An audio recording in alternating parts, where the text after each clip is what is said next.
আসসালামু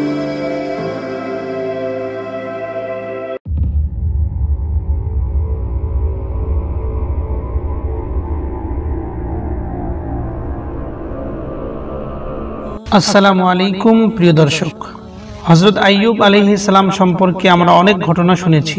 আইয়ুব আলাইহিস সালাম রোগাক্রান্ত হয়েছিল। এতটাই কঠিন রোগ ছিল তার যে তার শরীরের মাংস খসে পড়েছিল। শুধু জিহ্বা এবং মুখের বেশ কিছু অংশ বাদ দিয়ে তার শরীরের নাকি সমস্ত জায়গার মাংস খসে পড়েছিল। আইয়ুব আলাইহিস সালামের 10 জন সন্তান ছাদ ভেঙে পড়ে মারা গিয়েছিল। আইয়ুব আলাইহিস সালামের শরীর থেকে পচা গন্ধ বার হয়েছিল। ফলে এলাকার লোকেরা আইয়ুব আলাইহিস সালামকে এলাকা থেকে বার করে দেয়। এ ধরনের অনেক ঘটনা আমরা শুনেছি। ঘটনাগুলো কি একজন নবীর জন্য শোভা পায়? এই ঘটনাগুলোর কোনো ভিত্তি আছে কি? আজকে আমরা আইয়ুব আলাইহিস সালামের এই ঘটনাগুলো নিয়ে একটু পর্যালোচনা করব। আইয়ুব আলাইহিস সালামের ঘটনাটি আল্লাহ তাআলা এবং নবী সাল্লাল্লাহু আলাইহি সাল্লাম কিভাবে বয়ান করেছেন?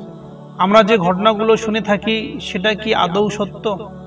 প্রিয় দর্শক, জান্নাতি পথের আজকের আয়োজনে আপনাদের সবাইকে জানাই স্বাগতম। আইয়ুব আলাইহিস সালাম সম্পর্কে কোরআন ও হাদিসের মধ্যে যা কিছু স্পষ্ট রয়েছে আমি আপনাদের সম্মুখে তুলে ধরছি। একটু ধৈর্য ধরে মনোযোগ সহকারে শুনবেন। কোরআন থেকে মূল যে বিষয়টি প্রকাশ হয় তা এইরকম: আল্লাহ তাআলা আইয়ুব আলাইহিস সালামকে কঠিন পরীক্ষায় ফেলেছিলেন। সে পরীক্ষায় আইয়ুব আলাইহিস সালাম উত্তীর্ণ হয়েছিল, যার পুরস্কার স্বরূপ আল্লাহ তাআলা তাকে হারানো নেয়ামত সমূহের দ্বিগুণ ফেরত দিয়েছেন। আল্লাহ তাআলা এখানে ইব্রাহিম, মুসা, দাউদ, সুলাইমান, আইয়ুব, ইউনুস প্রমুখ নবীগণের কষ্টভোগের কাহিনী শুনিয়ে শেষ নবীকে সান্ত্বনা দিয়েছেন এবং সেই সাথে উম্মতে মুহাম্মাদীকে যে কোনো বিপদাপদে দ্বীনের উপর দৃঢ় থাকার উপদেশও দিয়েছেন। বিপদে ধৈর্য ধারণ করায় এবং আল্লাহর পরীক্ষাকে হাসি মুখে বরণ করে নেওয়ায় আল্লাহ তাআলা আইয়ুব আলাইহিস সালামকে সবরকারী হিসাবে ও সুন্দর বান্দা হিসাবে প্রশংসা করেছেন। সূরা সাদের 44 নম্বর আয়াতের মধ্যে প্রত্যেক নবীকেই কঠিন পরীক্ষাসমূহ দিতে হয়েছে। তারা সকলেই সেসব পরীক্ষায় ধৈর্য ধারণ করেছেন এবং উত্তীর্ণ হয়েছেন। কিন্তু আইয়ুবের আলোচনায় বিশেষভাবে আল্লাহ তাআলা বলেন, ইন্না ওয়াজাদনাহু সাবিরা, আমি তাকে ধৈর্যশীল হিসাবে পেয়েছি। সূরা সাদ আয়াত নম্বর 44। এই আয়াতের মাধ্যমে আল্লাহ তাআলার ইঙ্গিত রয়েছে যে আল্লাহ তাকে কঠিনতম কোনো পরীক্ষায় ফেলেছিলেন। তবে আইয়ুব আলাইহিস সালামকে কঠিন পরীক্ষায় যে ফেলেছেন এ কথা সত্য, তবে সে পরীক্ষা এমন হতে পারে না যা নবীর মর্যাদার খেলাফ বা স্বাভাবিক ভদ্রতার বিপরীত এবং যা ফাসিকদের হাসি ঠাট্টার খোরাক হয়। যেমন তাকে কঠিন রোগে ফেলে দেহে পোকা ধরানো, দেহের সব মাংস খসে পড়া, পচে গলে দুর্গন্ধময় হওয়া, ঘর থেকে লোকেরা তাকে বার করে দিয়ে জঙ্গলে ফেলে আসা, 18 বছর অথবা 30 বছর ধরে রোগ ভোগ করা, আত্মীয় স্বজন সবাই তাকে ঘৃণা ভরে ছেড়ে চলে যাওয়া ইত্যাদি ইত্যাদি সবই নবী বিদ্বেষী ও নবী হত্যাকারী ইহুদি গল্পকারদের বানোয়াট মিথ্যাচার ছাড়া আর কিছুই নয়। নইলে এসব কাহিনীর কোনো রকমের কোনো ভিত্তি পাওয়া যায় না। কেননা একজন নবীর পক্ষে এই ধরনের কাহিনী রচনা করা একেবারেই ঠিক নয়। আল্লাহ তাআলা একজন নবীকে এইভাবে এই ধরনের কোনো গল্পের মধ্যে বা এই ধরনের কোনো রোগের মধ্যে ফেলাতে পারেন না। ইহুদিরা এইভাবে নবীদের প্রতি ঘৃণা বিদ্বেষ ছড়িয়ে তাদের প্রতি এরকম অলৌকিক কিছু ঘটনা বা কল্পনা করে সেটাকে রচনা করে বই ভর্তি করে নবীদের উপরে এমন কিছু রোগ বা এমন কিছু আযাব চাপিয়ে দিয়েছেন যেটা নবীদের পক্ষে সম্ভব নয়, যেটা আল্লাহ তাআলা কখনো নবীর উপরে এই ধরনের মানে রোগ দিতে পারেন না। এই ধরনের কিছু বিষয় নবীদের উপরে চাপিয়ে দিয়ে ইহুদিরা এটা প্রকাশ করতে চেষ্টা করেছে যে সমস্ত নবীগণ এরা আসলে পথভ্রষ্ট, এই জন্য এদের উপরে দুনিয়ার মধ্যে আযাব এসেছে, আর তোমরা যদি তাদের অনুসারী হও তাহলে তোমরাও অনুরূপ গজবে পড়বে বা তোমাদের উপরেও ওই ধরনের আযাব চলে আসবে। এই ধরনের কিছু ঘটনা বিভিন্ন মুফাসসিরিনদের কিতাবের মধ্যে পাওয়া যায়। যদিও বিভিন্ন মুফাসসিরিনদের কিতাবের মধ্যে পাওয়া যায়, কিন্তু তবে মনে রাখতে হবে এটা ইসরায়েলি কথা ছাড়া কিছুই নয়, বা ইসরায়েলি উপকথা বা একটু রচনা কাল্পনিক কিছু গল্প কাহিনী ছাড়া কিছুই নয়। এর কোনো সহি ভিত্তি পাওয়া যায় না। এই জন্য এই ঘটনাগুলোর উপরে বিশ্বাস করা একেবারেই ঠিক হবে না। এখানে আমরা আইয়ুব আলাইহিস সালাম সম্পর্কে কোরআনে কি বলা হয়েছে সেটা আলোচনা তুলে ধরব। এক নম্বর তো হইল সূরা আম্বিয়া ও সূরা সাদের দুই স্থানের মধ্যে আইয়ুব আলাইহিস সালামের আলোচনার শুরুতেই আল্লাহ তাআলার নিকটে আইয়ুব আলাইহিস সালামকে আহ্বান করা হয়েছে, ইজ নাদা কথা আনা হয়েছে। এই ইজ নাদা কথা এনে এতে ইঙ্গিত রয়েছে যে আইয়ুব আলাইহিস সালাম নিঃসন্দেহে কঠিন বিপদে পড়েছিলেন, সেজন্য তিনি আকুতি ভরে আল্লাহকে ডেকেছিলেন। আর বিপদে পড়ে আল্লাহকে ডাকা ও তার নিকটে বিপদ মুক্তির জন্য প্রার্থনা করা নবুয়তের শানের খেলাফ নয়, বরং এটাই যে কোনো অনুগত বান্দার কর্তব্য। তিনি বিপদে ধৈর্য হারিয়ে এটা করেননি। আল্লাহকে যে ডেকেছেন বিপদের মধ্যে পড়ে ধৈর্য হারিয়ে নয়, বরং বিপদ দূর করে দেওয়ার জন্য আল্লাহর নিকটে প্রার্থনা করেছিলেন। তবে সেই বিপদ কি ধরনের ছিল সে বিষয়ে কিছুই উল্লেখিত হয়নি। অতএব আল্লাহ তাআলা এই বিষয়ে সর্বাধিক অবগত। যে আইয়ুব আলাইহিস সালামের উপরে কি রোগ হয়েছিল, কেমন রোগ হয়েছিল, তাতে কি কি তার ক্ষতি হয়েছে সেটা বিষয়ে কোরআনে কোথাও কোনো কিছু উল্লেখ নেই। এই জন্য আমরা এই বিষয়ে মন্তব্য করব না যে তার এত বড় রোগ হয়েছিল, এই ধরনের রোগ হয়েছিল, এরকম মন্তব্য করা আমাদের পক্ষে ঠিক হবে না।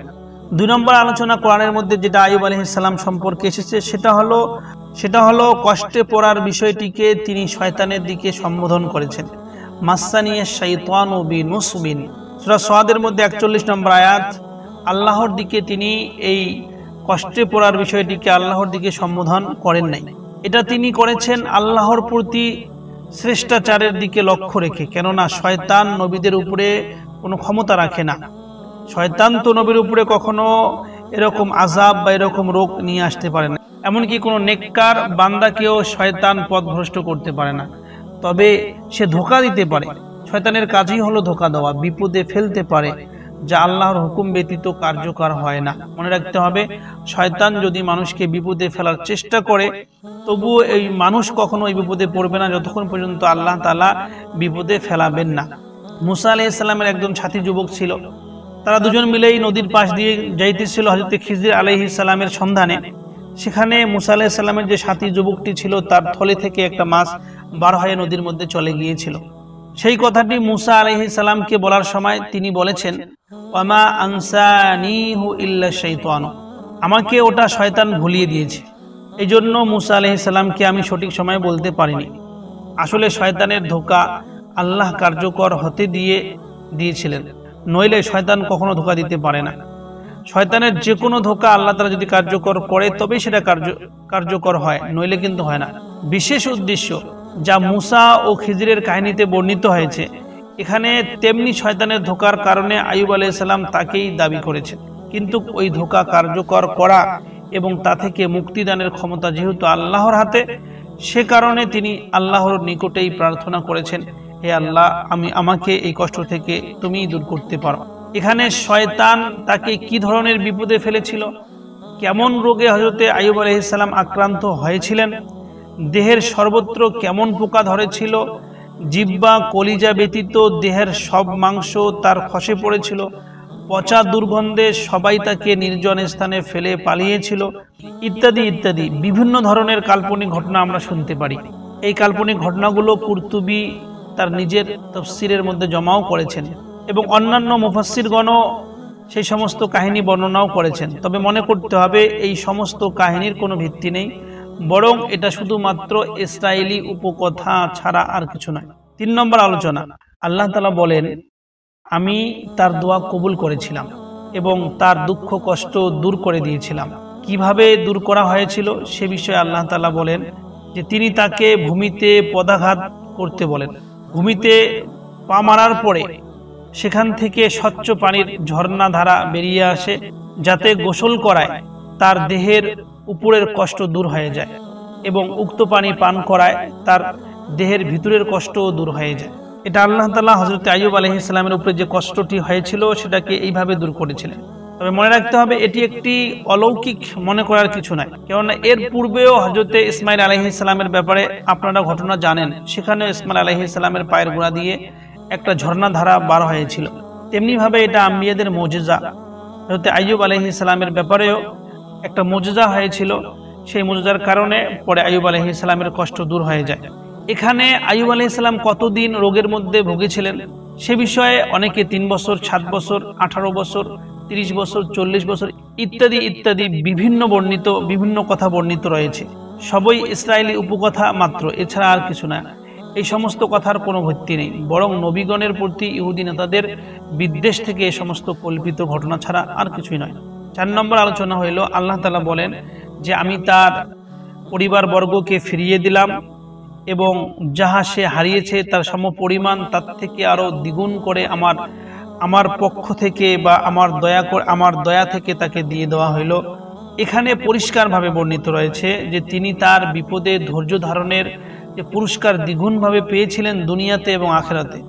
বিপদে পড়ে যা কিছু তিনি হারিয়েছিলেন সবই তিনি বিপুলভাবে ফেরত পেয়েছিলেন।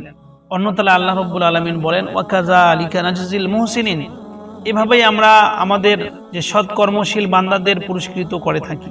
এখানে তার মৃত্যু, যে সন্তানাদি পুনর্জীবিত হয়েছিল নাকি হারানো গবাদি পশু সব ফেরত এসেছিল, এসব কষ্ট করার কোনো প্রয়োজন নেই। এতটুকু আমাদের বিশ্বাস রাখাই যথেষ্ট যে তিনি তার ধৈর্য ধারণের পুরস্কার ইহকালে ও পরকালে বহুগুণ বেশি পরিমাণে পেয়েছিল। যুগে যুগে সকল ধৈর্যশীল ইমানদার নরনারীদের আল্লাহ রাব্বুল আলামিন এভাবে পুরস্কৃত করে থাকেন। তার রহমতের দরিয়া কখনো খালি হয় না। 5 নম্বর আলোচনা হলো, উপরোক্ত পুরস্কার দানের পর আল্লাহ তাআলা বলেন, রাহমাতাম মিন ইনদিনা, আমার পক্ষ হতে দয়াস্বরূপ। এর দ্বারা বুঝিয়ে দেওয়া হয়েছে যে আল্লাহ কারো প্রতি অনুগ্রহ করতে বাধ্য নয়। তিনি যে হযরত আইয়ুব আলাইহিস সালামকে রোগ সারিয়ে দিয়ে পরে তার যাহা কিছু হারিয়েছিল তার সমস্ত কিছু দ্বিগুণ করে দেওয়া হয়েছিল, এটা আল্লাহ তাআলার পক্ষ থেকে দয়া করে দেওয়া হয়েছিল। আল্লাহ তাআলা কারো প্রতি দয়া করতে বাধ্য নয়। তিনি যাহা খুশি তাই করতে পারেন, যাকে খুশি তাকে দিতে পারেন, যাকে খুশি তার কাছ থেকে কেড়ে নিতে পারেন। তিনি সবকিছুতে একক কর্তৃত্বশীল। সহিহ বুখারীতে আইয়ুব আলাইহিস সালামের উপর এক ঝাঁক সোনার টিড্ডি পাখি এসে পড়ার যে কথা বর্ণিত হয়েছে সেটা হলো আইয়ুব আলাইহিস সালামের সুস্থতা লাভের পরের ঘটনা। আর এর দ্বারা আল্লাহ তাআলা বিপদ মুক্ত আইয়ুবের উচ্ছল আনন্দ পরখ করতে চেয়েছেন। আল্লাহর অনুগ্রহ পেয়ে বান্দা কত খুশি হতে পারে তা দেখে যেন আল্লাহ তাআলা নিজেই খুশি হন। 7 নম্বর আলোচনা হলো, আল্লাহ তাআলা আইয়ুব আলাইহিস সালামকে বলেন, ওয়াখুস বিয়াদিকা যিকসান ফাদরিব বিহি ওয়ালা তাহনাস, এবং তুমি তোমার হাতে এক মুঠো তৃণশলা নাও, অতঃপর তা দিয়ে স্ত্রীকে আঘাত করো এবং তোমার শপথ ভঙ্গ করো না।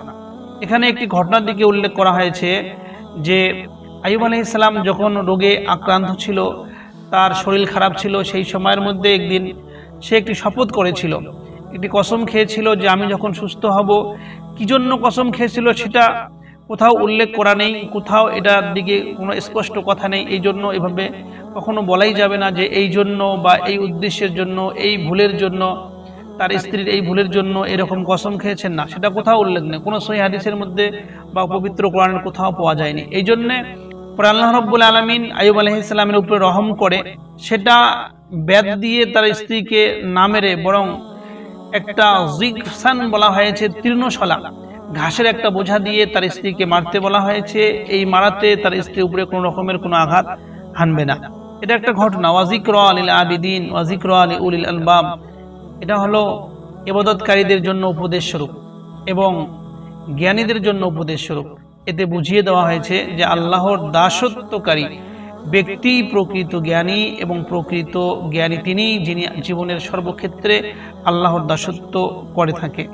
অবিশ্বাসী কাফের নাস্তিক কখনোই জ্ঞানী ও বুদ্ধিমান নয়, যদিও তারা সর্বদা জ্ঞানের বড়াই করে থাকে। প্রিয় দর্শক, মোট আলোচনা হলো হযরত আইয়ুব আলাইহিস সালামের যে ঘটনাটি, যেটা কোরআন এবং সহিহ হাদিসের মধ্যে যেটা পাওয়া যায় সেটা এতটুকুই যে আইয়ুব আলাইহিস সালাম একজন আল্লাহ তাআলার খুবই পছন্দনীয় এবং খুবই প্রিয় একজন নবী ছিল। আল্লাহ তাআলা আইয়ুব আলাইহিস সালামকে বিভিন্ন আপদ দিয়ে, বিভিন্ন বিপদ ও রোগ দিয়ে আইয়ুব আলাইহিস সালামকে পরীক্ষা করেছেন। সেই পরীক্ষার মধ্যে আইয়ুব আলাইহিস সালাম উত্তীর্ণ হয়েছিল।